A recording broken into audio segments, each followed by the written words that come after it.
We got a lot to read tonight, so I'm going to get right into it. We're in Volume 7 of Book 2 of the Human Revolution. We ended last week on page 856. I'm going to go back up 3 paragraphs and then continue.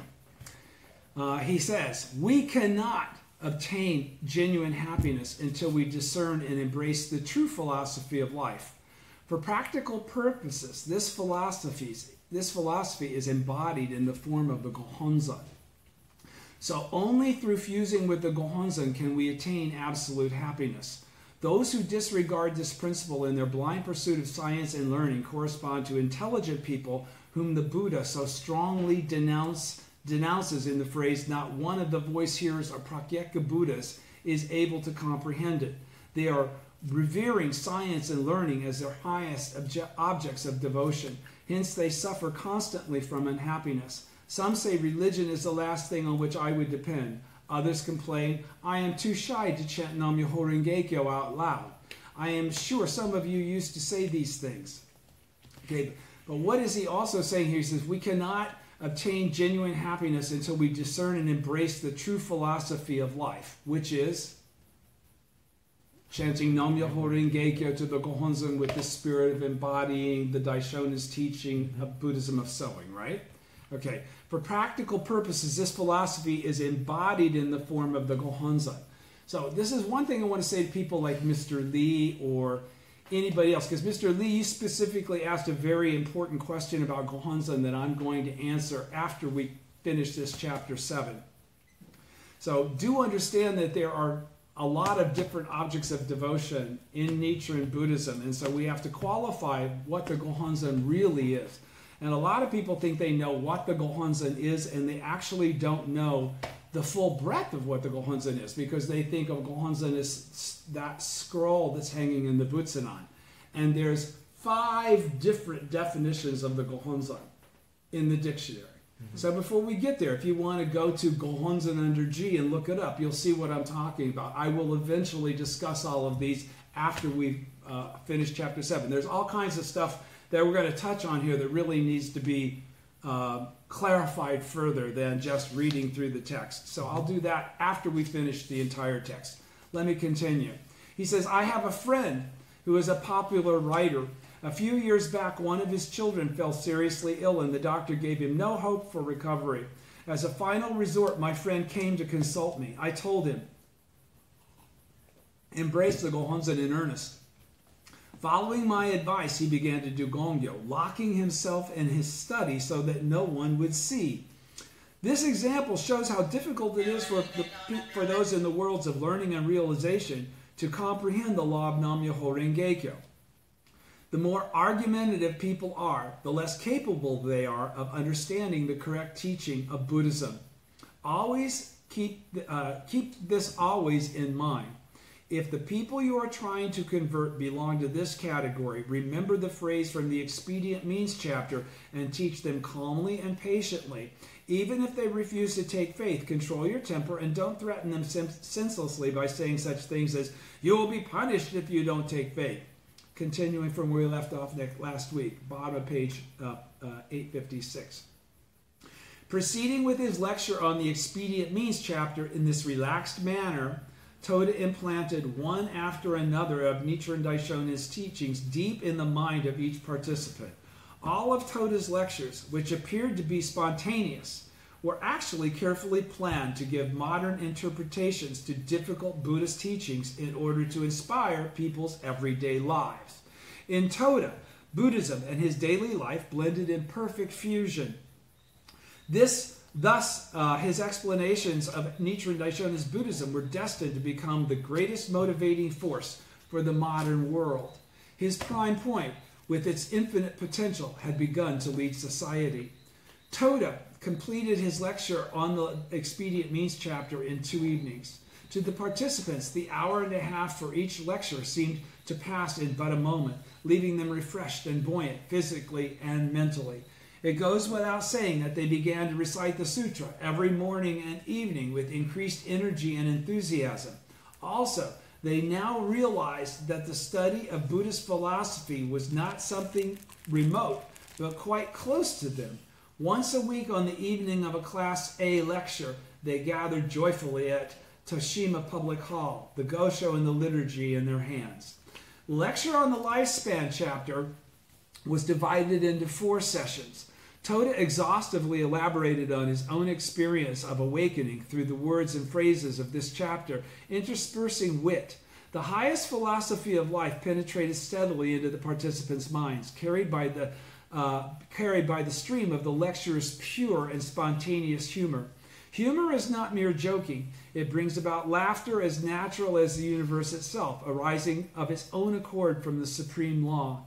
In each of his lectures, Josei Toda used every possible means to impart his own unshakable prime point to others. His strenuous and unremitting effort poured forth in a torrent of almost cosmic humor, an oasis in the lives of suffering people.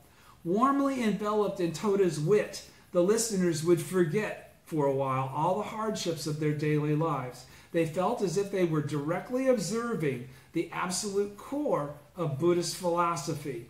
The passages of the sutra became a fascinating incentive in their lives. Toda was never deadlocked as he lectured on the principle of salvation, the sphere of activity that this uncommon leader monopolized. By the time the lecture progressed to the verse section of the lifespan chapter, the participants had developed a sufficient capability to clearly distinguish between the doctrinal and the mind-observing interpretations. And everybody remembers what those are from last week, right? What's the doctrinal interpretation? I'll read that short paragraph at the bottom of 857 again. By the time the lecture progressed to the verse section, we now know what the verse section of the lifespan chapter is, right? Jiga Tokuburai, right? Okay. The participants had developed a sufficient capability to clearly distinguish between the doctrinal and mind-observing interpretations. What is the difference between the doctrinal and the mind-observing interpretations? What is the mind-observing interpretation that we discussed last week that President Toda specifically qualified to us is the secret and the key to understanding what you're reading and hearing now? Doctrinal interpretation is the Lotus Sutra on the surface. That's Shakyamuni's perspective. Okay? Hidden in the depths is the mind-observing Nichiren Daishonin perspective. All right? So he's saying, by the time the lecture progressed to the verse section of the lifespan chapter, the participants had developed a sufficient capability to clearly distinguish between Shakyamuni's and Nichiren's teachings, okay, or interpretations, or application of the sutra to themselves. And so it continues at the bottom of 857. Ji ga toku burai, since I attained Buddhahood. This is the way Tentai translated the verse, that is, the literal meaning, which would be the doctrinal understanding. The Daishonin often refers to the object of devotion for absorbing the mind, which is our own Gohonzon. Right. Okay? But again, what is that actual Gohonzon? It's the Gohonzon of your life. My point is that, when I started practicing with a Nitatsu Shonin Gohonzon. Okay? After Nitatsu Shonin, the next high priest was Nikken Shonin. Okay? The Gohonzons changed. The one that had been inscribed on Nitatsu was no longer given. Okay, and Nikken's began. So the point is that the exact same Gohonzon is not the point.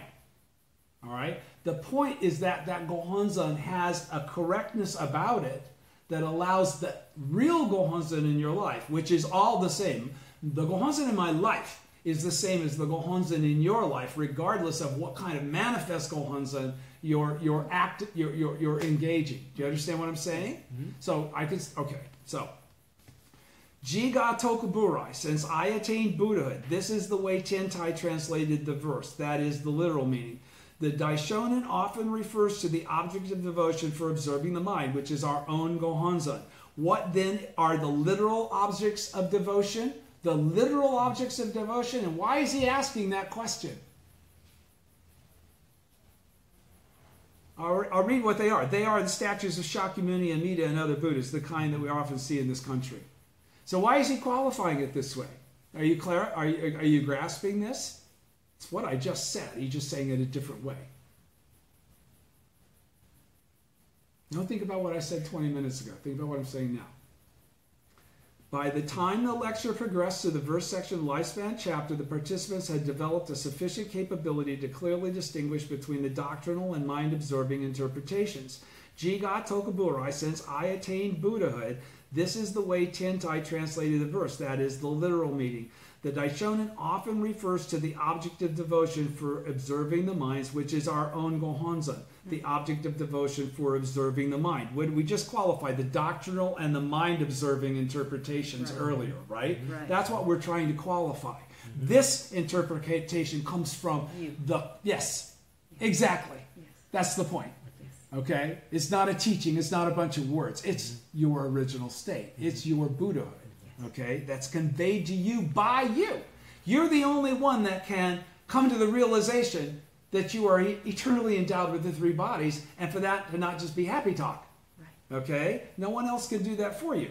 Okay, so he says, what are the literal objects of devotion? Literal objects are things that are things. The Gohonzon is not a thing. Understand that. That's the point he's trying to make. It's different than a Shakyamuni or an Amida. Okay? Because it's really just an access composition for the Gohonzon that is life itself. Do you follow? Yes. Okay, good. So, the Daishonin often cited the objects of devotion for observing the mind, which is our own Gohonzon. What then are the literal objects of devotion? They are the statues of Shakyamuni, Amida, and other Buddhas, the kind that are often seen in this country, Japan. These objects of devotion no longer have power in the latter day. The Daishonin Buddhism teaches that only the object of devotion for observing the mind, the Gohonzon, can be the source of vital life force, the essential power for breaking the fetters of destiny, or the things that would keep you from manifesting Buddhahood in your present form. Continuing on page 858, likewise the phrase Jiga Tokuburai is interpreted quite differently by the Daishonin than by Tentai. According to the literal meaning, I, in the translation, since I attained Buddhahood, indicates Shakyamuni. In contrast, the Daishonin teaches us the implicit meaning. First, circle the characters Ji, oneself, and Toku, to attain, in Jiga Tokuburai. These two characters, and you guys can do this in your head, these two characters, Ji and Toku, okay, combined mean to attain for oneself. Which is exactly the manner in which we reveal our true Buddhahood, right? Or of the remainder of the verse, Ga represents the Dharma body of the law, Butsu, the reward body, and Rai, the manifested body. These three compose the three bodies or aspects of the Buddha, right? We all have that. We all have the three bodies. Any one of us that embraces the Gohonzon and is a Buddha in our present form has the three bodies. We have the Dharma body, we have the body, the mind body, and the physical body, right? Yep. Thus, the verse means one has attained the three bodies of the Buddha's life. But have you attained those three bodies? You've always had those three bodies. You've revealed those three bodies, okay? Then what is the significance of the three bodies of the Buddhist life within a single person?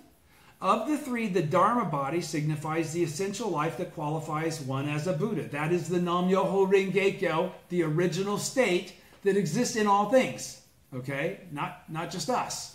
Flowers, the birds, the animals, right?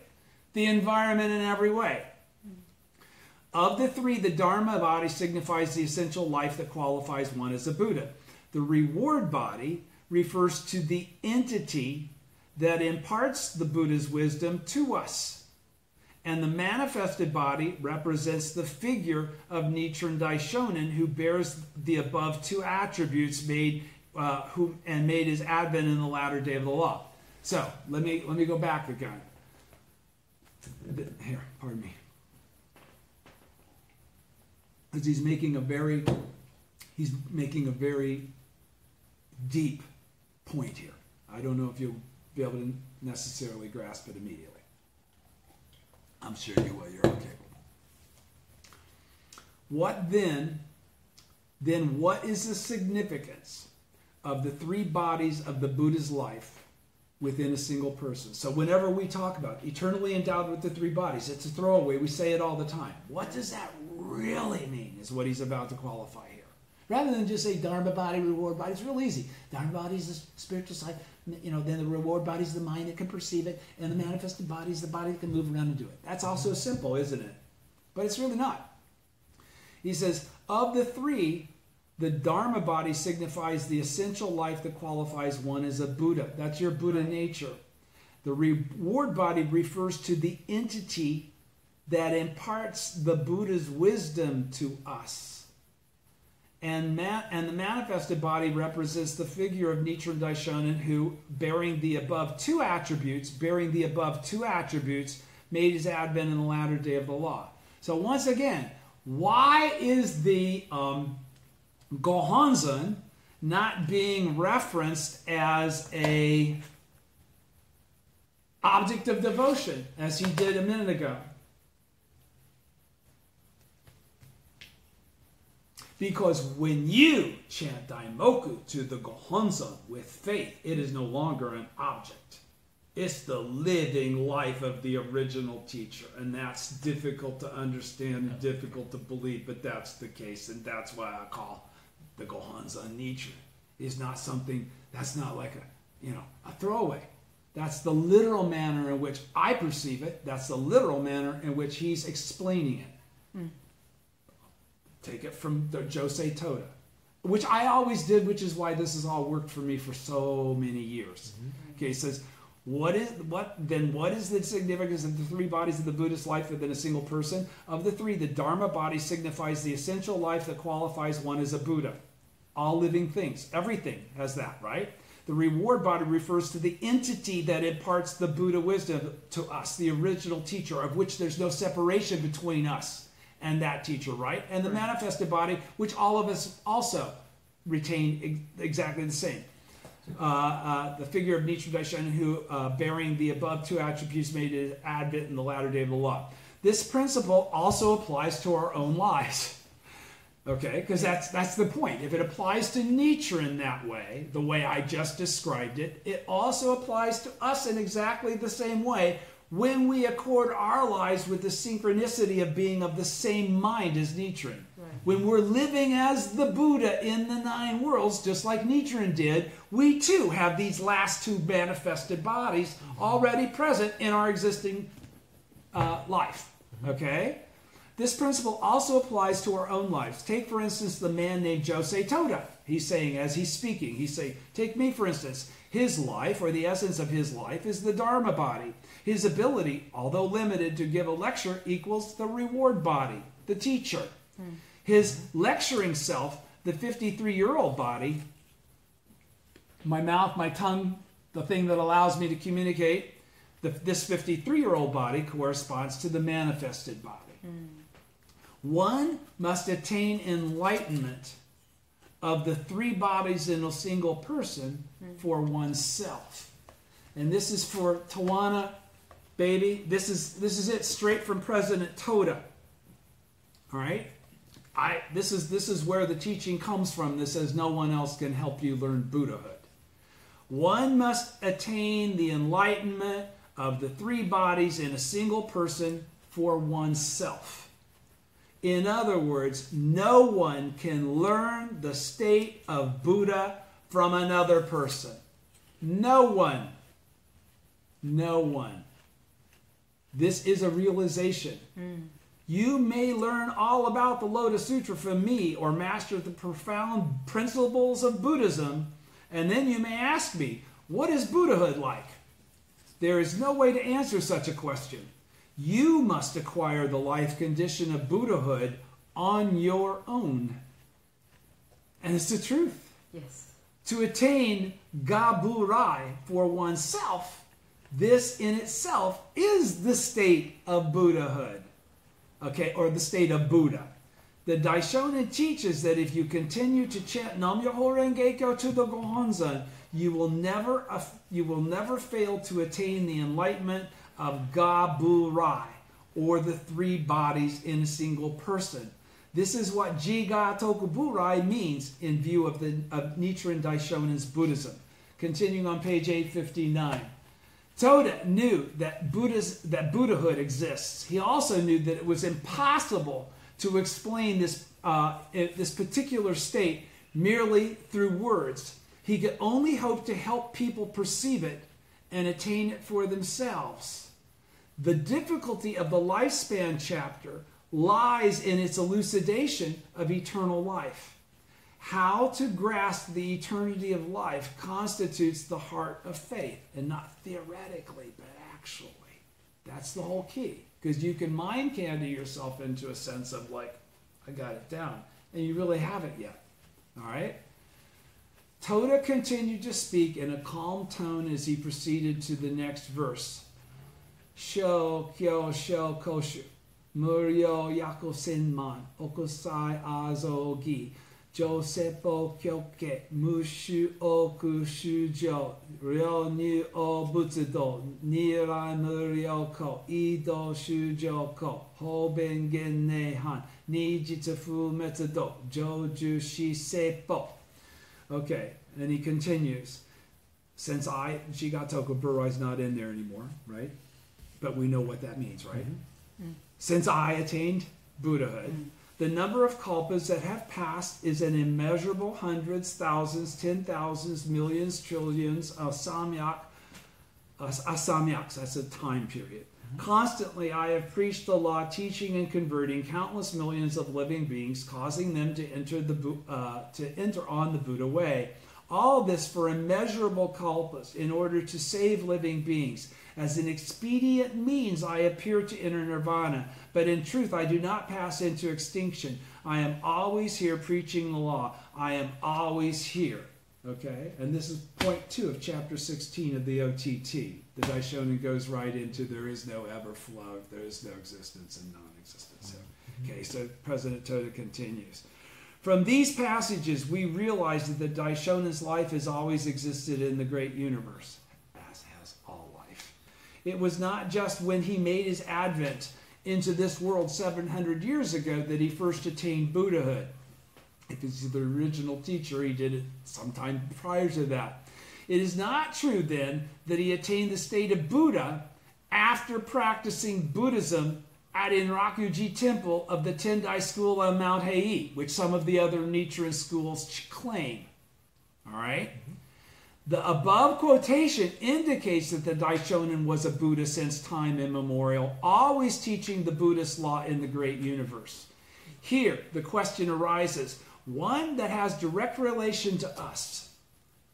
Why must we die if it is true that life is eternal? Bodhisattva Mahakashayapa faced the same question. In the Nirvana Sutra, he asked Shakyamuni, you have revealed that a Buddha has an eternal life and therefore never dies.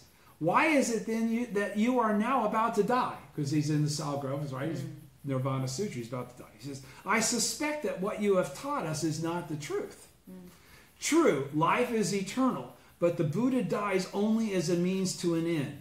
Chantai states that the Buddha made clear the significance of death because, without knowing about it, the masses could not obtain benefits. This explanation is not convincing enough for us. People may want, in other words, that was the explanation that Shakyamuni gave.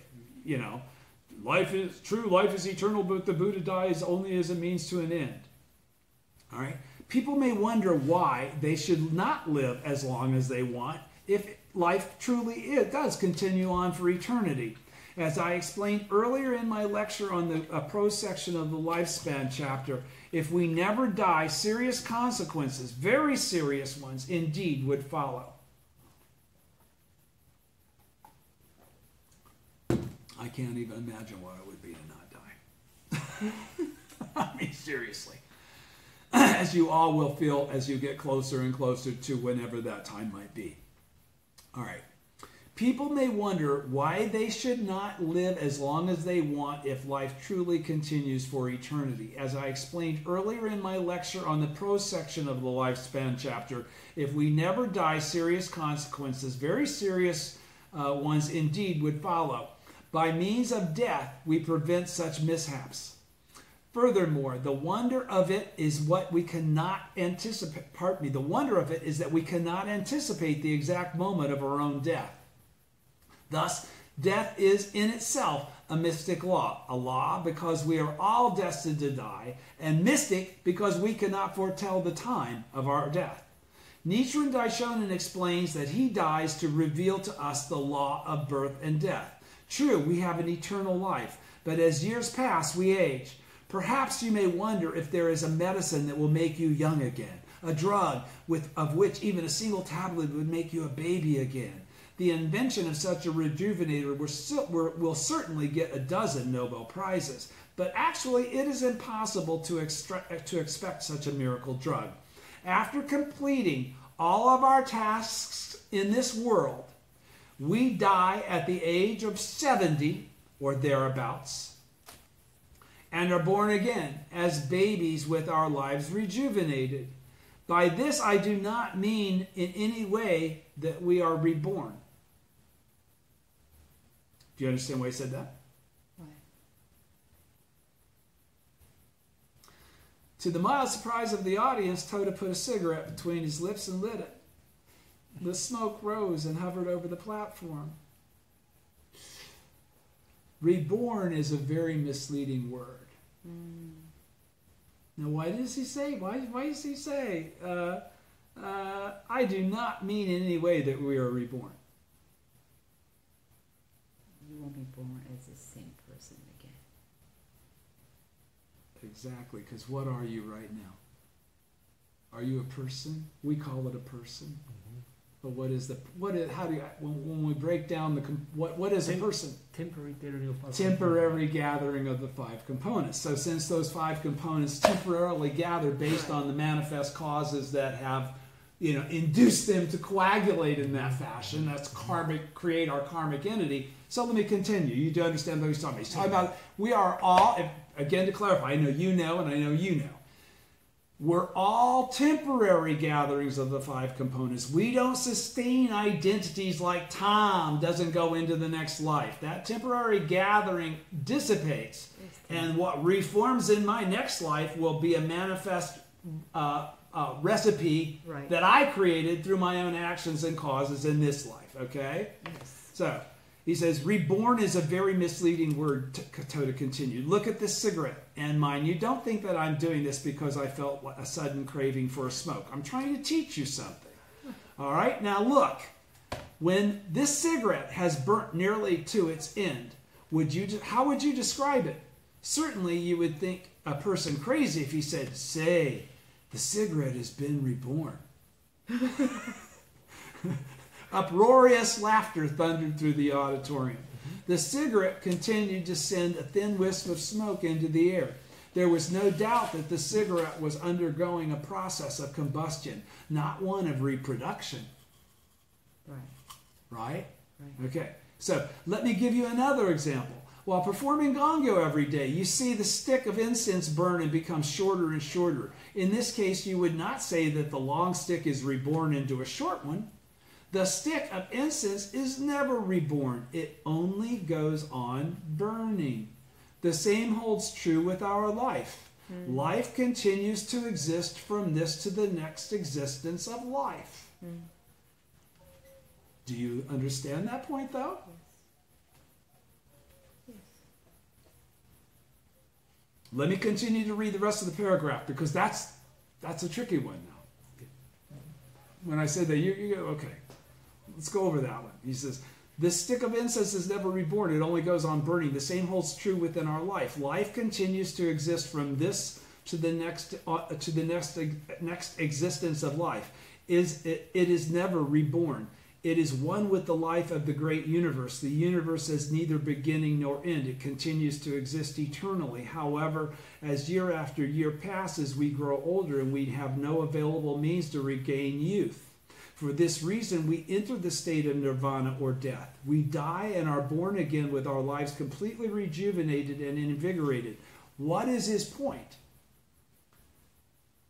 We are not reborn, but our life in reality never ceases to exist, even though we enter the state of non-substantiality, where that temporary gathering of the five components no longer exists as a temporary gathering of the five components. Your life has not stopped to exist, even though it's not in that temporary gathering of the five components form that we have as an incarnate thing. Right. Do you follow? Yeah. Okay. He says, we die and we're born again with our lives completely rejuvenated and invigorated, and never having ceased to continue to exist. Nothing has born us out. We didn't have conception of the sperm and the ovum. Is not what actually created the life. The life was the reason that the sperm and the ovum came together. That karma produced that action. Do you understand? Mm-hmm. Okay. That's how ingrained everything is. That's why you choose your mother and your father, according to Buddhism. That's how a lot to do with your nyosei self, huh? Okay. And a lot of other aspects. All right. So when we are born again, how we acted in our past existences is inscribed on our lives. Inscribed.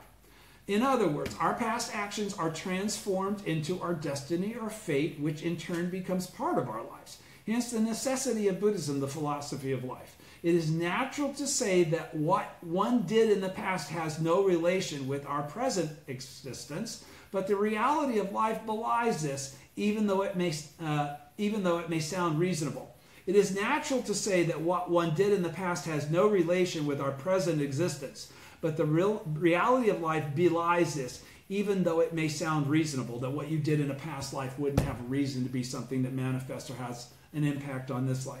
He says, you often complain, why was I born into such a poverty-stricken home?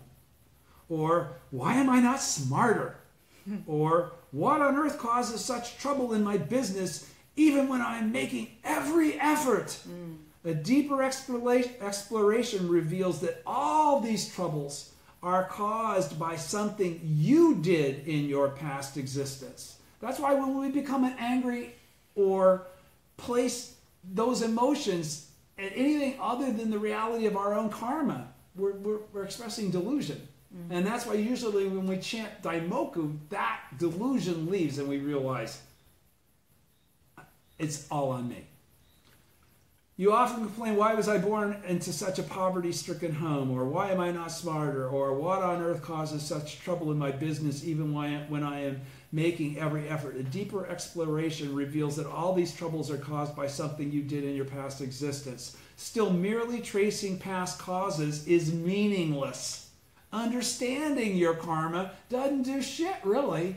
It's having the ability, the wherewithal to be able to change it.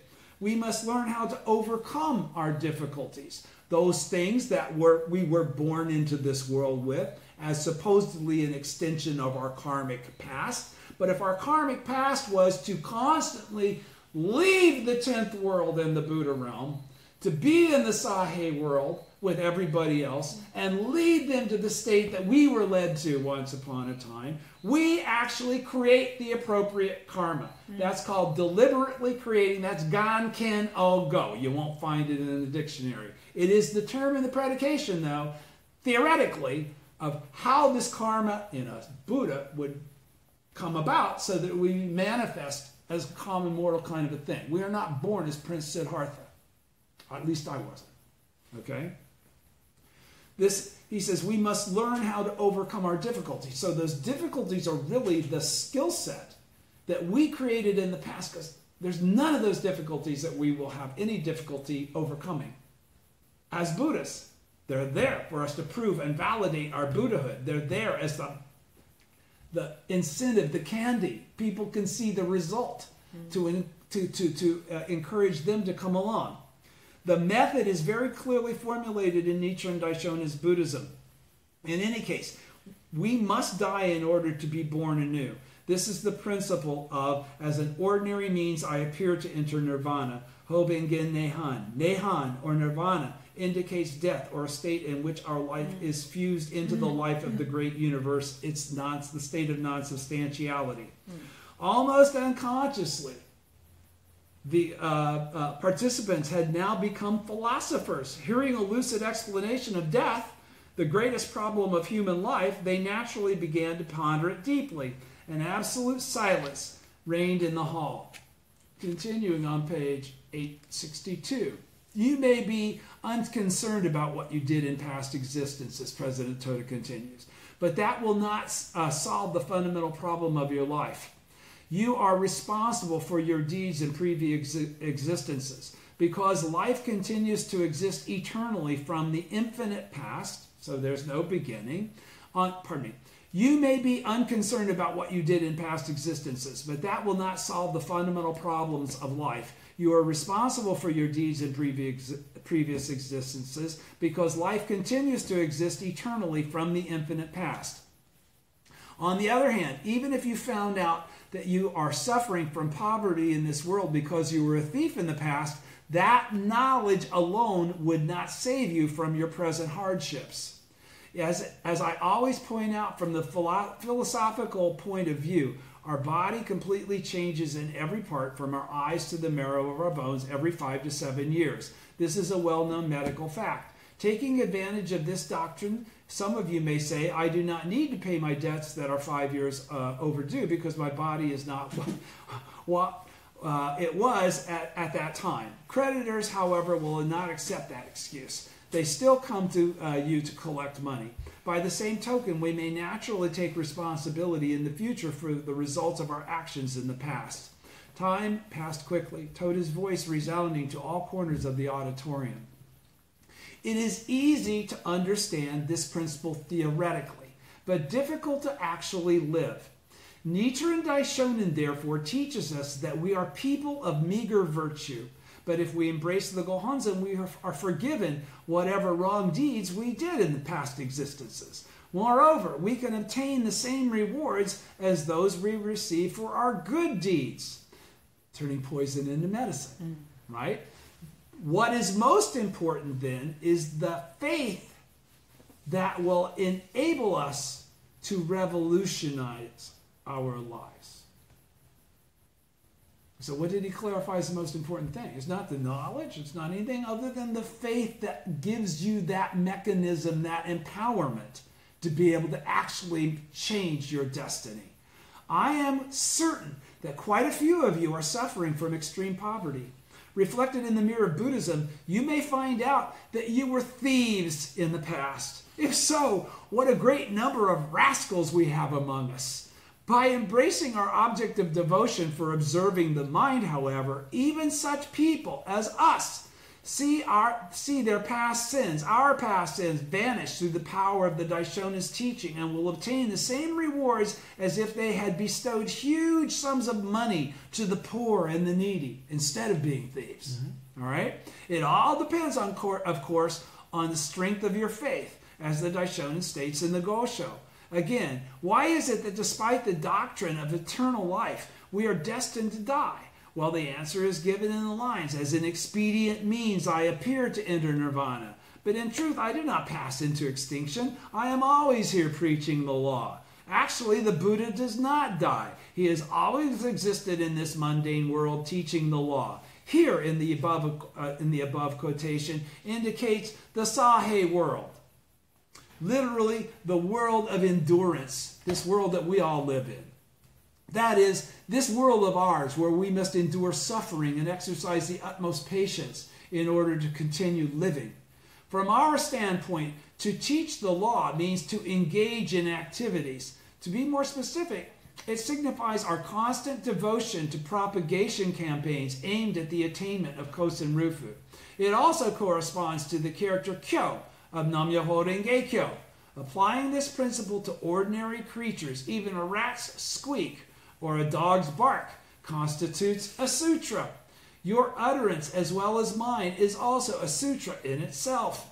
Of all speeches, however, that of the Buddha has by far the highest value. For this reason, sutras expounded by the Buddha are revered as the greatest. Toda proceeded with his lecture without the slightest hesitation, confident of the correctness of his own awakening. Filtered through Toda's explanation, even the most esoteric Buddhist terms were completely divested of obtruseness and transformed into words of everyday use.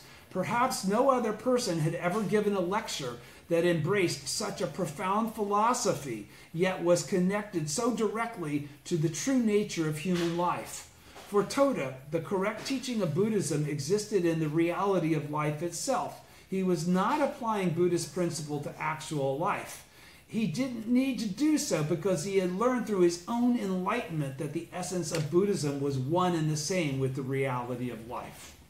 It is no accident that Toda began to understand, and by the way, there were no priests doing okos teaching the Lotus Sutra or the Daishonin Buddhism in this manner. It is no accident that Toda began to understand the profundity of the Lotus Sutra while enduring the torment of prison life. He discovered that the truth to which he had been awakened was in itself the supreme principle for the salvation of modern society. This brilliant discovery would develop into a great current of philosophy that would flow unceasingly through the latter half of his career. People overlook this extraordinary truth. The majority of those who had known Toda during the first half of his life failed to recognize this discovery. People overlooked this extraordinary truth. The majority of those who had known Toda during the first half of his life failed to recognize this discovery. Even those few, because they don't maintain a seeking spirit. All of us think we know what we don't know when we stop seeking. Even those few who dimly perceived it could not believe that he had discovered the law for the revolution of human life. I mean, he's Josei Toda. I mean, we smoke, we drink. He's a regular person. He's not perfect. Those who met Toda for the first time in the latter half of his career were still immature in their faith. They merely stood agape and marveled at the powerful strength of his persuasion, their minds too small to delve into the source of that strength. Now, more than a dozen years after his death, they have begun to realize, though not yet clearly, the wellspring of his persuasive power. Toda's sublime experience in prison awakened him inwardly to the mission for which he was born in this world. Outwardly, it established itself as an indestructible principle for the salvation of humanity. Since that time, his speech and action became a force, both visible and unseen, releasing people from the depths of the sea of suffering and delivering them to the shore of a new life. The lecture provided Toda with the precious opportunity to share his understanding. When the lecture progressed smoothly and ended earlier than the scheduled hour, he would welcome as many questions as time permitted and give detailed, sincere answers. At one such post-lecture session, a bespectacled man in his 30s rose and asked a question. Clad in a shabby and well-worn suit, he spoke as if he had brooded over some problem. The guidelines for believers of the Fuji School. Now, the Fuji School, for those of you who don't realize it, is Nichiren Shoshu. The guidelines for believers of the Fuji School in the Gosho, which Nikko Shonin Nikko wrote. All right? He said, gives the reasons why Nikko Shonin broke with the 5 other priests. One of the reasons I understand was that the 5 priests treated the Gohonzon as a mere mandala. Now again, this is really important for y'all to understand because there are a lot of people in SGI that treat the Gohonzon as a mere mandala. You do not understand the profundity of what you're receiving when you receive and embrace your Gohonzon and enshrine it in your home. It is not a mere mandala. It is the life of the original teacher. And I hate to put it in those spooky terms, But those spooky terms are what allow you to perceive it correctly, to bring forth the influence from your life that connects to it and comes back and manifests the Gohonzon in your life. You got to understand it's all tied together. There's no separation. It's not like it's enabling you. No, you're enabling it. Reality, that piece of paper does not have the life of Nichiren that you have. That's life itself. That's the Nam-myoho Renge-kyo that I've been talking about. It's the original state, do you understand? It's embodied in that Gohonzon. It only comes forth from that Gohonzon when it's embraced by the Buddha. Yes. Do you understand? It's the expedient means for the Buddha to be able to achieve Buddhahood and express Buddhahood in the 9 worlds in the latter day. Yes. So that everybody can achieve Kosen Rufu. And he's going to go into all of this other stuff about, I think this is the best place for me to break before I finish. Rather than try to push, I was going to try and get all the way through. No, it's best that I stop right here. So this is where he's going to go into differentiating and really qualifying. And this is all really good shit because nobody understands this anymore because we don't discuss this anymore. All right? This is the difference between what we do and what everybody else does. And why we make a distinction that it is different. Okay? And why you should not be freaked out about that difference because it's the basis of you being able to do what you can do as a disciple of the Daishonin when you practice correctly, as President Toda sort of pioneered.